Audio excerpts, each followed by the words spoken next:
जैसलमेर नरेश महारावल रत्न सिंह अपने किले से बाहर राज्य के शत्रुओं का दमन करने गए थे।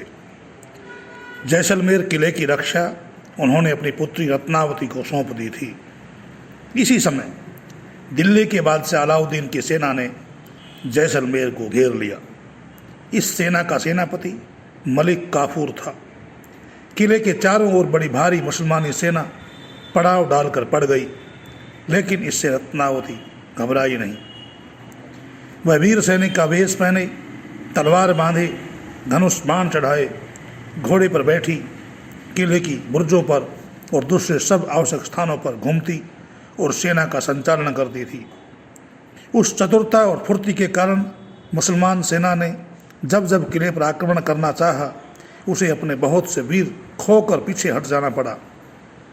जब अलाउद्दीन के सैनिकों ने देखा कि किले को तोड़ा नहीं जा सकता, तब एक दिन बहुत से सैनिक किले की दीवारों पर चढ़ने लगे। रत्नावती ने पहले तो अपने रक्षक सैनिक हटा लिए और उन्हें चढ़ने दिया, पर जब वे दीवार पर ऊपर तक चढ़ आए, तब उसने उनके ऊपर पत्थर बरसाने और गर्म तेल डालने की आज्ञा दे दी। इससे शत्रु का वह पूरा दल नष्ट हो गया। एक बार एक मुसलमान सैनिक छिपकर रात में किले पर चढ़ने लगा, लेकिन रत्नावती इतनी सावधान रहती थी कि उसने उस सैनिक को देख लिया। उस मुसलमान ने पहले तो ये कहकर धोखा देना चाहा कि मैं तुम्हारे पिता का संदेश लाया हूँ, किंतु राजकुमारी रत्नावती को धोखा देना सरल नहीं था।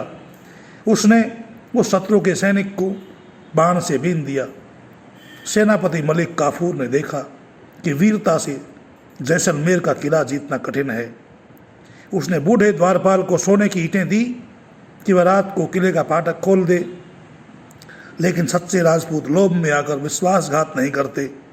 द्वारपाल ने रत्नावती को वह बात बतला दी। रत्नावती ने भी देखा कि शत्रु को पकड़ने का अच्छा अवसर है। उसने द्वारपाल को रात में किले का दरवाज़ा खोल देने को कह दिया। आधी रात को 100 सैनिकों के साथ मलिक काफूर किले के फाटक पर आया। बूढ़े द्वारपाल ने फाटक खोल दिया। वे लोग भीतर आ गए तो फाटक बंद करके वह उन्हें रास्ता दिखाता आगे ले चला। थोड़ी दूर जाकर बूढ़ा किसी गुप्त रास्ते से चला गया। मलिक काफूर और उसके साथी हैरान रह गए। किले की बुर्ज पर खड़ी होकर राजकुमारी रत्नावती हंस रही थी। वे लोग अब समझ गए कि यहाँ आकर वे अब वापस नहीं लौट सकते। उन्हें किले की कैद में बंद होना पड़ा। सेनापति के पकड़े जाने पर भी मुसलमान सेना ने किले को घेरे रखा। किले के भीतर जो अन्न था वह समाप्त होने लगा। राजपूत सैनिक उपवास करने लगे।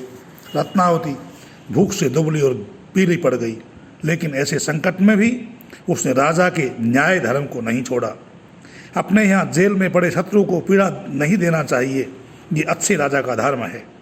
रत्नावती अपने सैनिकों को रोज़ 1 मुट्ठी अन्न देती थी, किंतु मलिक काफूर और उसके साथियों को 2 मुट्ठी अन्न रोज़ दिया जाता था। अलाउद्दीन को जब पता चला कि जैसलमेर के किले में उसका सेनापति कैद है और किला जीता जाए इसकी आशा नहीं है, तो उसने महारावल रत्न सिंह जी के पास संधि का प्रस्ताव भेज दिया।